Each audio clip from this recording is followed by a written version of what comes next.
Hi everyone, I welcome you all at Apti Plus IAS platform.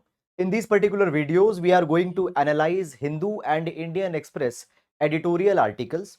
In these particular videos, we'll not just only discuss issue that is given in editorial, but rather we are going to discuss these particular aspects, these particular articles from background. We'll discuss the main concept as well as way forward. And also you'll find that the notes have also been has been arranged in the format of context, body and way forward. So now let's get started with the video. So guys, first article that we are going to cover here, it is about the green logistics. Green logistics, which is an environmental imperative. Now, first of all, let me tell you utility of this particular article. So this particular article we are going to, this particular article we are going to see with respect to this article we are going to see with respect to GS paper number 3 environment. This article we are going to see with respect to GS paper number 3 environment as well as infrastructure, which is also mentioned in GS3. Will take this particular article. Now, first of all, what when we talk about green logistics, why there is the requirement of green logistics? So there are certain developments that has happened. Number one, we find this particular thing that post pandemic, online shopping has increased. Online shopping has increased. Moreover, not online shopping has increased, but there is one particular trend that has improved, that is fast deliveries or next day deliveries. Now, when these particular fast deliveries or next day deliveries are concerned, many number of times, just to ensure that the product reaches in time within 24 hours, within 12 hours, okay, the logistics, okay, the transportation, many number of times the containers, they have to go empty. Okay, so there are the big containers in which shipping is made. They are not fully utilized. Now this particular thing has a environmental implication. It leads to higher carbon emission. Now if we talk about the carbon emissions historically, you see this particular thing, 2% of carbon emissions historically, they have been because of the transportation. Now as these transportation is increasing, online shopping trend is increasing, plus moreover what is happening, as disposable income has increased, basically a sense of consumerism is also coming in the society. What is consumerism? Consumerism refers to obsessive consumption, obsessive behavior of consumption, that is consumerism. So this consumerism is also increasing. Because of that particular thing also, there is more online shopping that is happening. So therefore what we want, we want green shipping, we want green logistics. So what is this green logistics? Let's understand this particular thing. So basically, green logistic, it aims to reduce pollution. It aims to reduce the, what green logistics do? Okay, green logistics aims to reduce pollution. It aims to optimize. That how shipping can be carried. Okay, so it aims to optimize the shipping. Okay, so what it aims to do? It aims to reduce pollution, and also it aims to improve the efficiency in the transportation of goods. Now green logistics can be designed in multiple ways. Number one, there are the strategies with respect to the container use. So first of all, it is needed to be ensured that the containers, they are filled completely which are transporting the goods, so that more number of trips are not required. Okay, so ensure this particular thing, that the container is filled to its 100% or 90% of capacity. Second thing, basically there is the triangulation that is to be focused. What is triangulation? Triangulation refers that logistics needs to be such that when container or trucks are coming back, when they have dropped their cargo, they should not come back empty. Fine. For example, a cargo goes from Delhi to Agartala. Now, from Delhi to Agartala, container and the truck had full load, but from coming back Agartala to Delhi, okay, if it is not able to get, if it is not able to get cargo, if it is not able to get consignment, what is going to happen? This particular trip will go waste. So this optimization, that is the triangulation, empty containers pick up new cargo nearby instead of traveling empty. This is also that is to be focused. This is also that is to be focused. Then after that, next thing that is to be focused is there has to be data driven planning. Now, what is data driven planning? We need to use AI. We need to use AI. We need to use such kind of algorithms which can ensure that best possible route while traveling is to be used. Routes which have congestion, longer routes should be avoided. So, what finding best routes for the shipping, matching cargo and containers. Here we can also use the AI. Here also we can use the AI. Okay, for fuel efficiency also AI can be used so that it can gives the best route which will be leading to a lot of fuel saving. So these are the ways which these are the things that are to be implemented in the green shipping or green logistics. These are the things that are to be implemented in green shipping and green logistics. Now further moving on in this particular direction, what are the benefit of green logistics or the green shipping? It has multiple benefits. For example, the biggest benefit will be in terms of the environmental cost. Now you see this particular thing that already India has started life movement. Already India has started life movement. Now this life movement aims to reduce consumption emissions. Okay, so as a consumer, or as a consumer, we are also emitting a lot of emissions. So basically, as green logistics will be implemented, consumption emissions will go down. Second, it leads to economic cost. Okay, lower transportation, lower logistic. So when we talk about the logistic cost of India, it is around 14 to 15%, which is very much higher. So optimizing logistic sectors will also lead to saving of the cost. Then it also builds a favorable brand reputation. Now you see, basically, if corporates, they are environmentally very much sensitive, if they have taken, for example, when you order food on Zomato, many number of times it sends you a notification that your rider is delivering food on an EV bike. Okay, so what basically why they are doing it? Because such kind of a thing promotes the perception of a brand, that brand is environmentally more sensitive. So by that what happens, brand perception also improves. Brand perception also improves. Okay, now the technology that we are going to use is machine learning, internet of things, AI for this particular green logistics. Now we also have some international examples where green logistics are being implemented, and two countries which are moving in the direction of green logistics we have. Fine, that is Germany and Netherlands. Germany and Netherlands, and DHL, which is a delivery company, they have started Go Green program. Go Green program, which cut down the CO2 emissions. Okay, also what is happening, there are many of the e-commerce companies that are also bringing certain strategies for implementation of green logistic.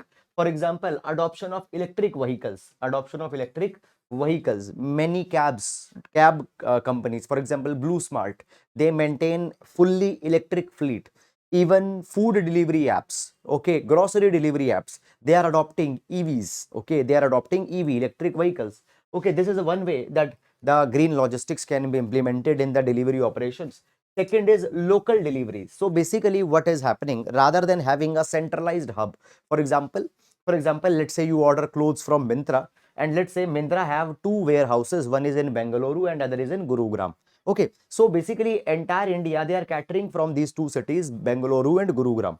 Rather than this, what can be done? There should be local stores spread throughout the country, so that rather than traveling such a rather than traveling the long distance, in short distance deliveries can be made.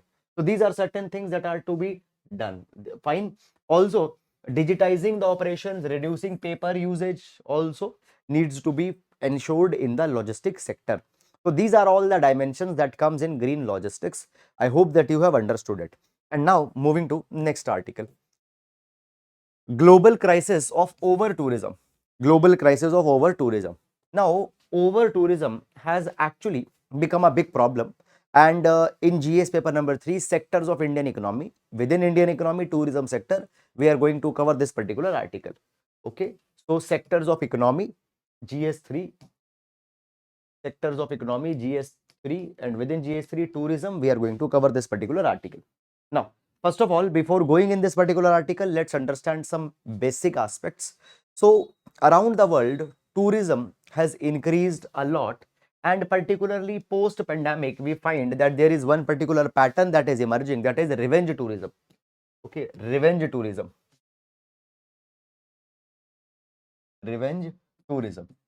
So you see this particular thing, 2020 to 2022, we saw that there was on and off pandemic waves that were there, because of which a large number of countries imposed restrictions, and because of those particular restrictions, the tourism and the travel industry, it suffered a lot. Large number of people were not able to travel. So, moreover, at this particular time, many people who were involved into the tech sector, who belong to the upper middle class, they were able to save on a lot of cost. Okay, fine, because they were doing work from home, a lot of things. Online shopping was not fully functional, so they were able to save a lot of cost also. So there was a kind of a sugar rush that came, and what happened? People were eager to travel because for 2 years the travel was suspended.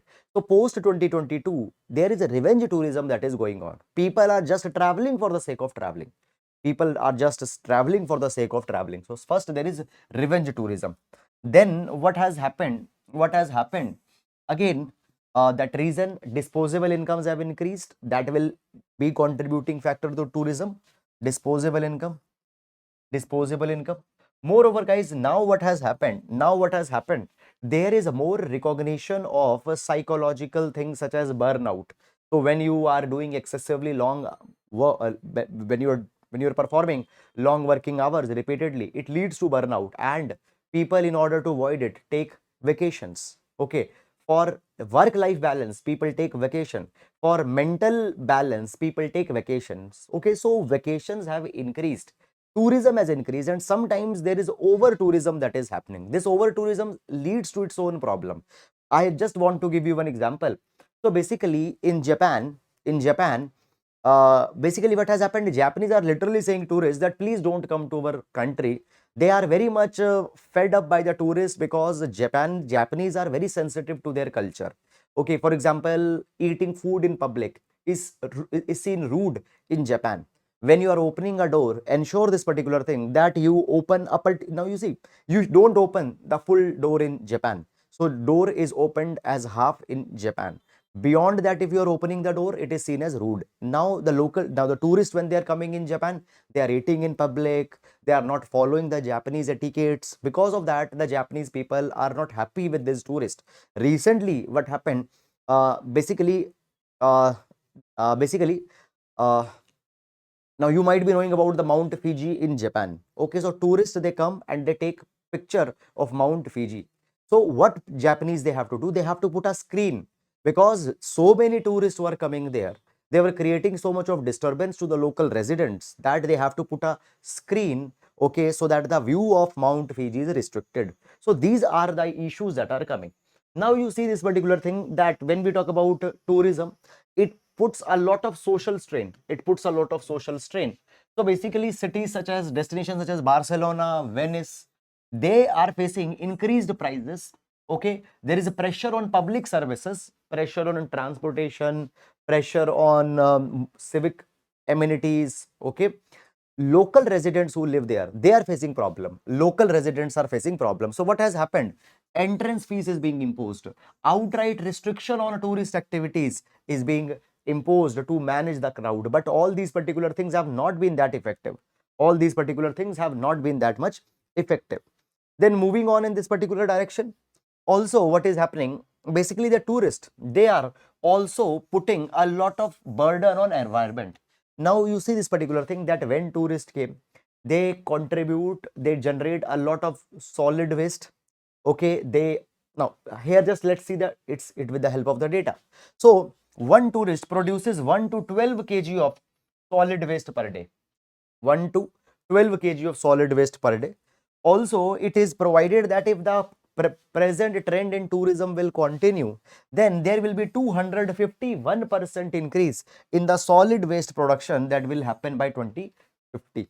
Also, we find this particular thing, that what happens as the tourist. Okay, please ignore this. This photograph is of the next article. During editing, it came here. Okay, luxury accommodations. luxury accommodations, they are using significantly more water than the local households. They are using significantly more water. Okay. So this is putting a strain on environment. Also, what happens, there are the social dimensions that come. Women's safety, community well-being, it gets compromised in the places, in the cities where too much tourism are coming. Okay. So the safety of the women, fine, as well as the social well-being, it gets impacted. So this again becomes one of the challenge of the tourism. Then further moving on in this particular direction, moving on in this particular direction. Now, after that, basically cruise ships that are there, they also lead to its own problem. For example, cruise ships that have, they lead to a lot of effluents in the nearby water body. Okay, so as I told you, Japan, they have installed the screens to block view of Mount Fuji. In Karnataka, Chikmagaluru, okay, there are the restrictions on the tourist activities that are being made because many number of times the tourists are not sensitive of local traditions and local cultures. Now, in India also, tourism contributes a lot in economy. In India also, tourism contributes a lot in economy. And if we see it with the help of some numbers, so you see that tourism accounted for 10.5% of all the jobs. Okay. Also in GDP, 10.4% of basically GDP was contributed by tourism. So in GDP, it is contributing. Then also we find this particular thing that though in economy it is contributing a lot, but the present way as tourism is being carried, that is not sustainable. So focus is to be made on sustainable tourism. So the focus is to be made on sustainable tourism. Now, as we talk about sustainable tourism, so what is sustainable tourism? It is that type of tourism which advocates that tourist activities should minimize the environmental impact. Rather there should be the regenerative tourism. Okay, so what is regenerative tourism? Tourism that rejuvenate the ecosystem. Okay, for example, Bagan in Myanmar. Okay, then now what are the policy recommendations that can be taken in this particular direction? So first of all, what we need to focus upon, first of all, we need to bring a kind of a degrowth in tourism, because the tourism industry is increasing so rapidly that a kind of a degrowth is right now needed. Reduce and restrict the number of tourists that can be allowed at a particular place. Then after that, promote the idea of a circular economy. Promote the idea of circular economy. What is circular economy? So basically, linear economy is like this, that we use and then we discard. Use and discard. Circular economy is based on the premise that we produce a particular product, we use it, then we reuse it, then we recycle it, then again it is used. This is a circular economy. So adopting the use, reuse, recycle approach, fine, is something which is to be adopted by the tourists when they are traveling. So rather than overly using plastic bags and all such kind of a things, they should try to focus that how cloth bags etc can be used, or how this circular economic principle they should follow. Also holistic management. So government, private sector, community and tourists themselves should come together so that the tourist activity doesn't becomes a burden. So all need to come together. All need to come together. So that is all about this particular article. And now moving on to the next article.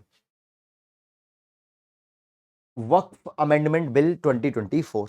Now, one thing just I'll tell you before going in this particular article, no, you are actually not required to go too much in detail in this particular article, hairline provisions of the Waqf Amendment Bill, etc., because the issue is becoming a little bit more politicized as well. Moreover, as right now it is the bill, no need to go too much in that particular detail. First of all, what is Waqf? What is Waqf? So basically, Waqf is a permanent charitable donation. So suppose a person had a lot of land, okay, and this person wants that the land should be given for religious purpose. So person can donate his land. So under Islam, person can donate his land, can donate his property for the religious and charitable purpose. It is called as Waqf. So what is Waqf? Waqf is a charitable donation which is made for promotion of religion or for the promotion or for some charitable purpose. Once Waqf is carried once a property is declared as Waqf, it is it cannot be revoked back. It is a permanent arrangement. The property that is declared as Waqf, then that particular property is held in the name of God. It is held in the name of God. This property is held in the name of God. It cannot be sold. It cannot be inherited. It cannot be given away to any other person for some any other reason. Now, Waqf, it can be set up in many ways. For example, it can be set up with written documents. It can be set up through spoken words. For example, I say that this is my land and this land I am donating. This land will become Waqf. Okay. So it can be declared in through spoken words, through documents, through even actions that make the charitable intent clear. So you see, there are very, very broad grounds on whose basis a Waqf could be declared. So there are broad grounds on whose basis Waqf could be declared. And in past, we have seen that there are many laws also which are governing Waqf. Okay. So during colonial times, there was Muslim Waqf Validating Act that came 1913. Then Central Waqf Act of 1954 is there. Then Waqf Act of 1995. Okay, and then amendments were made to the Waqf Act in 2013. Now, what has happened? Government is coming out with the amendment in the Waqf. Now, many number of times there are some disputes also that has come with respect to the Waqf. Now, why disputes have happened? Let's understand that particular thing also. So, in past, what has happened? So, there are certain government properties or there are certain properties which are being used for public purpose. So, they are said that these are the Waqf property. It is said that this is a Waqf property. So, therefore, government is coming out with the amendment bill. Number one, it aims to completely overhaul governance of the Waqf. Now, there are Waqf boards that are there. There are Waqf boards that are there. Now, these Waqf board are responsible for managing the Waqf properties. They manage the Waqf property. They can sue. They can be sued. Okay. So, there are the Waqf board. So, for Waqf board, there are governance reforms that are being suggested. Okay. Also, there has to be transparency in Waqf properties. Mandatory registration of Waqf property needs to be there. Mandatory registration of Waqf property needs to be there. Also, they talk about bringing a kind of an inclusion in the board also. So right now, when we talk about the board, Waqf board, so people on the Waqf board, they can be from Muslim community only, but government is saying that we are going to bring more representatives here. This is something that is going to happen, or moreover, in the matters of Waqf, more powers are being given to the district collectors. Okay, so this is something that has happened. Now, there are criticisms that have come, and the biggest criticism that has come on this particular direction is that it will violate Article 25 and 26 of the Indian Constitution, which gives the right to religion, also, which gives the right to religion. So it has been said that it is a too much interference that is being made in religion. And often there are the criticisms that have come that by such kind of intrusions by the government, okay, it seems that they are not bothering, they are not caring about the minority communities. This is something that has happened. Okay, fine. Implications, economic and social implications. Okay, now enhanced governance can help in bringing more economic utilization, but at the same time, cultural concerns are there that I already told you. That is all about this particular article. And now moving on to next article. Bangladesh's political shift and its impact on the India-Bangladesh relation. Now, guys, recently we have seen that Sheikh Hasina, who has been Prime Minister of Bangladesh since 15 plus years, she had to resign and she had to flee from Bangladesh. Now, problem started in Bangladesh with the student protest that happened. So basically what happened, students were protesting against the reservation quota for the grandchildren of martyrs. Now, you might be knowing already that excuse me. Now you might be knowing already that in 1971 Bangladesh Liberation War happened.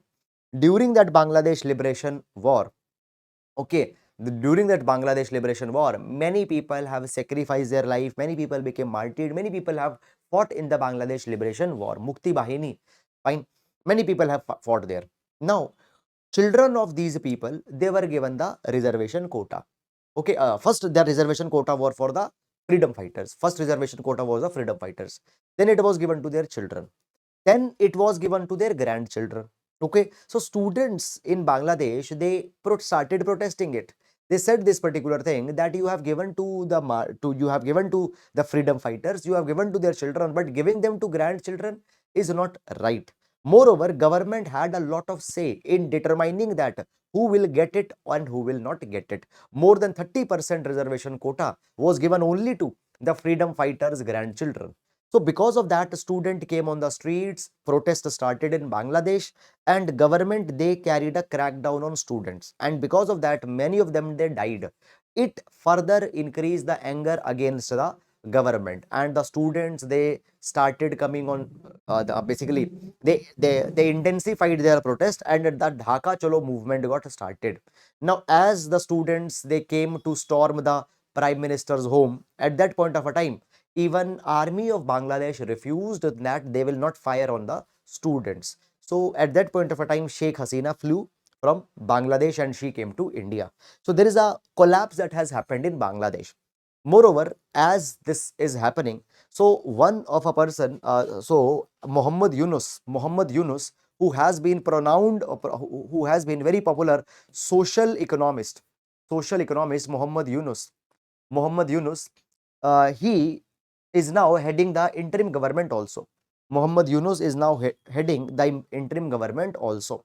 So basically, guys, Muhammad Yunus happens to be social entrepreneur. He is one who is credited with the idea of microcredit. He is one who is credited with the idea of microcredit. Grameen Bank initiative also he started. Okay, Grameen Bank initiative also he started. So he is leading the interim government in Bangladesh as of now. Okay, just a minute.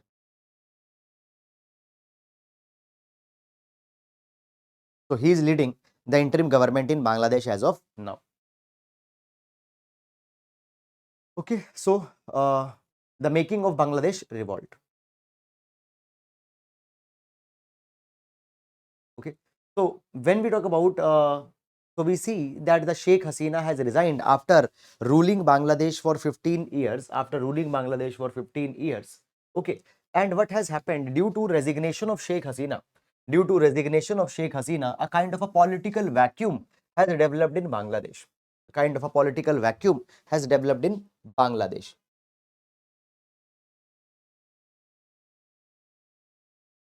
Okay, so as in Bangladesh, Sheikh Hasina has resigned. This particular, as Sheikh Hasina has resigned, it will have certain implications on the India also. Now you see, we share one of the longest border with Bangladesh, and stable Bangladesh has always been in interest of India. First of all, let's see that what have been equation between India and Bangladesh with the help of data, as well as with the help of the initiatives that were going on. So first of all, let's see that. So when we talk about economic and social achievements that have happened between India and Bangladesh, it is this. So basically, during Sheikh Hasina's regime, Bangladesh economy has improved, and it has tripled to per capita income in the last 1 decade. 25 million people have come out of poverty. Per capita income has got tripled. 25 million people came out of poverty. Now, industries that have left China, garment manufacturing companies which have left China, they have relocated to Bangladesh. Bangladesh has become a major destination in the garment manufacturing, shoes manufacturing. This is something that has happened. Though post-pandemic economic slowdown came, but largely economic growth of Bangladesh has been impressive. Moreover, anti-terror efforts also. So terrorist activities that were directed against India, that has also been brought under control during the Sheikh Hasina government. Then in infrastructure and connectivity also, many initiatives have been taken, and the most important one is Akhora Agartala rail link. Akhora Agartala rail link. Then there are basically in Bay of Bengal, basically in the BIMSTEC also, BIMSTEC, BBIN also, India and Bangladesh are very important partners. Then further moving on, When we talk about the trade relations, so during the Sheikh Hasina government, India and Bangladesh trade relations also improved considerably. And here if we see that the bilateral trade reached $13 billion during Sheikh Hasina government in the 23-24. This is the highest that has ever happened in India and Bangladesh. Moreover, India is also providing the duty-free access to Bangladeshi products in India under SAFTA. SAFTA stands for South Asian Free Trade Agreement. So under the SAFTA, we are providing the custom duty-free access to the Bangladeshi products. So these are all economic achievements that have happened. Then on energy and defense, so Bangladesh is importing 2000 megawatts of electricity from India. So India is also an electricity exporter to Bangladesh. Then also recently India-Bangladesh friendship pipeline has been established, which will by which diesel will be provided to Bangladesh. Moreover, in joint military exercises also India and Bangladesh are participating. Then there are medical and cultural connections that are there. So basically Bangla culture, okay, which is common to the India and Bangladesh. That is one connecting point. Okay, Bengali speaker in West Bengal, Bengali speaker in Bangladesh. This is also one point which connects people culturally. Okay, then after that, medical ties are also there. A large number of people from Bangladesh, they have come to India for medical tourism. For medical tourism. Moreover, there are also the strategic implications that will be there on India if Bangladesh instability comes. Now, you see this particular thing. Now, you see this particular thing that what we find, just a minute. Yes. So, as we see here, we find this that there is, first of all, Bangladesh has been supporter of India in United Nations Security Council. Now, India wants a permanent seat in United Nations Security Council. Bangladesh has supported it. Moreover, you see this particular thing that any instability in Bangladesh might lead to the resurgence of anti-India terror groups. Moreover, there might be a possibility. Moreover, there might be the possibility that if Bangladesh regime gets destabilized, then China might try to increase its influence in Bangladesh, and by that it might sponsor anti-India regime in Bangladesh as they are trying to do already in Myanmar. This is something that can happen. Also, there are certain persistent issues that have been there in India-Bangladesh relation. The biggest one is the transboundary water dispute, particularly on the Tista. Though many working groups were established, though many memorandum of understanding were signed, but on the Tista group, water dispute has not been largely resolved. Then basically drug trafficking, human trafficking through Bangladesh is a big concern. Then Chinese influence. Even when the Sheikh Hasina government was there in power, Bangladesh, it seems that it got influenced by the Belt and Road Initiative of China. So these are the concerns that we have. Now, what can be the way forward? Now, you see this particular thing, the way forward will be common. It is India, Bangladesh, or it is even the Myanmar. The way forward is going to be common. Number one, India needs to support the democratic setup. Now, India is the biggest democracy in the world, and India has always promoted democracy everywhere. So therefore, number one, we need to support the democratic forces. We want to ensure that whatever happens, undue outside interference should not be there. Okay, we need to carry the bilateral engagement. Okay, we need to carry the bilateral engagement and cross-border issues, drug trafficking, human trafficking, etc. that has happened in the past. It needs to be controlled. Fine. Mohammed Yunus, I already discussed about him that he is going to head the interim government in Bangladesh as of now. India's commitment to transitioning to clean energy. Okay. Now, this particular article we are going to see with respect to GS paper number 3. GS paper number 3, environment. Okay. So, in the past, we saw this particular thing that India has made impressive efforts towards electrification. And as of now, the government data shows that with the help of Sobhagya scheme, with the help of Saubhagya scheme, 97% of households they have already got electrified. 97% of households they got electrified. Very good. That at the same time we also see that in India renewable energy is also growing. Now India has already taken the target that by 2030, 500 gigawatt of electricity should come from renewables, renewables. Okay. Now moving on in this particular direction, renewable energy share is increasing. 500 gigawatt target we have taken up. Electrification is already happening. But at the same time, there is the grid strengthening that is needed. Grid strengthening that is needed. Okay. Though there are some challenges that are there, but still on that particular aspect we are working so that not only electrification is there, but the houses they get 24/7 reliable, affordable energy. Reliable, affordable energy. So there is also the grid strengthening on which India is working. Now, moving on in this particular direction. So basically, first of all, when we talk about the challenges in the electricity sector of India, so first of all, we see this particular thing that since COVID-19 pandemic, India's electricity demand is increasing and it is increasing at a fast rate that is 7 to 9%, 7 to 9% annually. Moreover, due to climate change that is happening, high temperatures during the heat, during the summers, more demand is there for air conditioning. And for that also what is happening, electricity demands have increased. Now grid reliability, though I told that we are working on that, but it is still an issue. Okay. then what are the strategies that we need to work upon? Number one, we need to immediately focus on increasing the renewable energy capacity. We need to immediately focus on increasing renewable energy capacity. Second, if you see, we have taken that goal of increasing renewable energy to 500 gigawatt by 2030. Right now, when we talk about the power generation mix, okay, fine.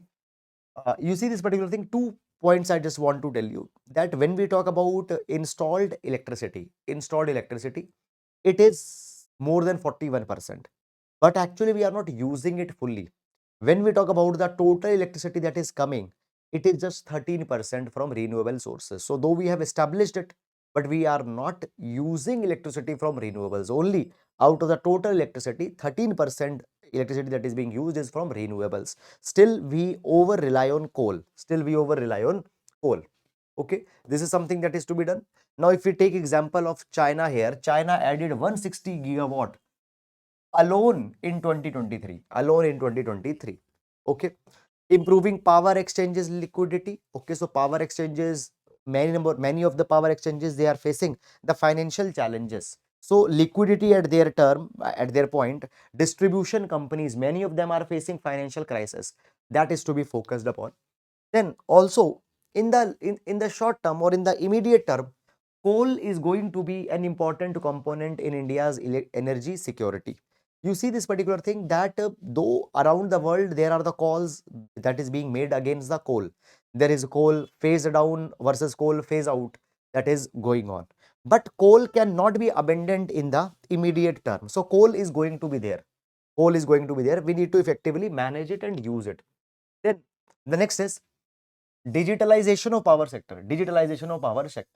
Okay, so immediately initiatives such as smart meter is to be implemented so that the losses can be brought down. Then other technologies are to be implemented so that the transmission losses that are there in power theft that is there, it can be controlled. Then next, moving on, incentives should be given by the government for renewable energy development to the states. Okay, that is something that is to be focused upon. Now moving on, tackling judicial delay in India. Okay, now this particular article we are going to see with respect to GS paper number 2, issues related to judiciary. GS paper number 2, issues related to judiciary. Now first of all, it is a golden rule which is often pronounced that a justice delayed is justice denied. So if justice doesn't comes in the time, If justice is delayed, then the justice is denied.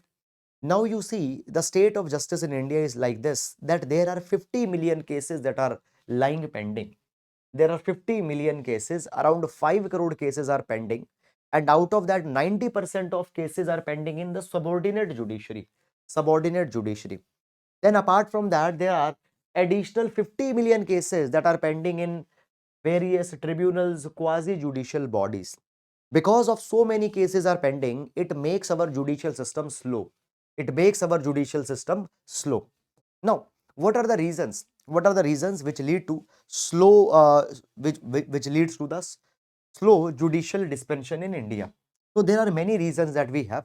Number one is infrastructural deficiency. So there is inadequate infrastructure, adequate number of court rooms are not there, adequate judicial staff is not there, adequate number of judges are not there. Even if I give you the data, just in the High Court, 20% judicial vacancies are there. 20% judicial vacancies are there. Then court vacations and adjournments. So there are colonial practice of taking the summer break. Then there are the adjournments that are given, which also makes the judicial process very much slow. Which also makes the judicial process very much slow. Then the next reason that we have, then what are the reforms that are needed in this particular capacity? What are the reforms that are needed in this particular capacity? So first of all, we need to increase the judicial resources. We need to increase judicial resources. Both human resource as well as physical resource are to be increased. So first of all, what we need to do, we need to ensure that there is adequate staff, judicial vacancies that are there at the lower judiciary. Okay, adequate courtrooms are to be there. Okay, then promote the alternative dispute redressal mechanism. So family courts, lok adalats, okay, lok adalat, etc. They need to be promoted. Gramin Nyayalayas, then judicial appointment. So as I told you that 20% of the judicial positions and High Court are lying vacant. So what is to be done here? What is to be done here? For this particular thing, we need to ensure that some steps need to be taken. Article says that National Judicial Appointment Commission is to be revived. Now, what was National Judicial Appointment Commission? So National Judicial Appointment Commission was brought to for three things. Number one, appointing Supreme Court judges. Number two, appointing High Court judges. And number three, transfer of the High Court judges. But Supreme Court declared it as violative of the Constitution and it was withheld. It was declared as ultra virus. So that can be revived again. That can be revived again. After that, for effective case management, technology can be utilized. Technology can be utilized for effective case management. Virtual hearings can be taken up so that the people, they need not to travel long distances to the court many number of a time. For example, if a person is from South India, wants to appear in a matter in Supreme Court in Delhi, every time the person has to travel. So virtual hearings need to be there. Technology for the case management needs to be there. Okay, parliament should play an important role and should bring out the judicial reforms. This is something that is to be done. Is it clear? So then what will be the impact? Economic impact, social impact, both will be there. Economic impact, as the cases will be resolved fastly, it will lead to high cost savings for both the state as well as for the exchequer people. Okay, fine. So this is all. Then all the recommendations we have seen already. Moving on. Addressing the grim reality of witch hunting in India.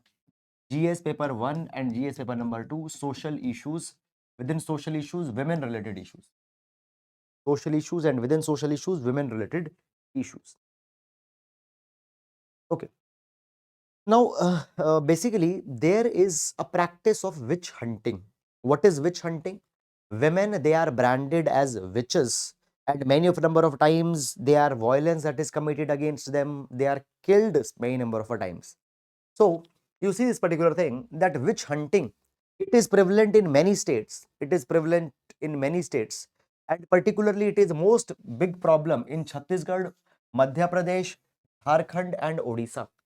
According to National Crime Record Bureau, 85 murders were related to witch hunting. They are related to witch hunting. 100 cases are being reported annually against the witch, related to witch hunting. Now, when we talk about the term witch, so what is witch? Okay, so witch is an evil person. Okay, so So a person is branded as witch, having of an evil origin, having of an evil origin. They are hunted and they are killed. Okay. Now you see this particular thing that historically, basically witchcraft, it has stemmed from ignorance, lack of education, and particularly women who are mentally ill, widow, single. They have been targeted under witch hunting. They have been targeted under witch hunting. Now many states have come out with the laws against witch hunting. For example, Prevention of Witch Diane Practices Act 1999. This is a Bihar law. Jharkhand has come out with the Prevention of Witch Practices Act 2001. Now, which is Diane in Hindi? Prevention of Witch Hunting Act 2013 by Odisha, Maharashtra. Prevention and Eradication of Inhuman Evil Practices and Black Magic Act 2013. But still there is not much respite that has come. Not much respite that has come. What are the problems? Number one, a large number of cases they go unreported. Large number of cases they go unreported. Okay. There is confusion between witchcraft and witch hunting. Now, witchcraft is a cultural practices that many communities they perform that cannot be restricted because that is a cultural practices. Many number of times enforcement agencies are not able to make a differentiation between witchcraft and witch hunting. Okay. So, what is needed? What is needed? Number one, need of education and awareness is needed. Okay. So, rather than just the laws, we need to educate, we need to create public awareness, we need to sensitize the society, we need to sensitize the society, we need to carry a community engagement project. Here, Project Garima was started in Jharkhand to educate people against the witch hunting, and Project Prahari was started in Assam. Project Prahari was started in Assam. Also, what has happened? United Nations Human Rights Council, it also adopted a resolution against the harmful practices, which includes the witchcraft. Moreover, witchcraft is not only a problem in India, it prevails in many other countries also. For example, in South Asia, in US, even in Europe, it prevails. Okay, so what we need? We need to have number one, social sensitization. Number two, we need to have robust laws which can counter the problem of witch hunting. Then thirdly, we need to have implementation. We need to have implementation. These are certain things that are needed in this particular direction. So that is all guys about this particular session. I hope you have liked it.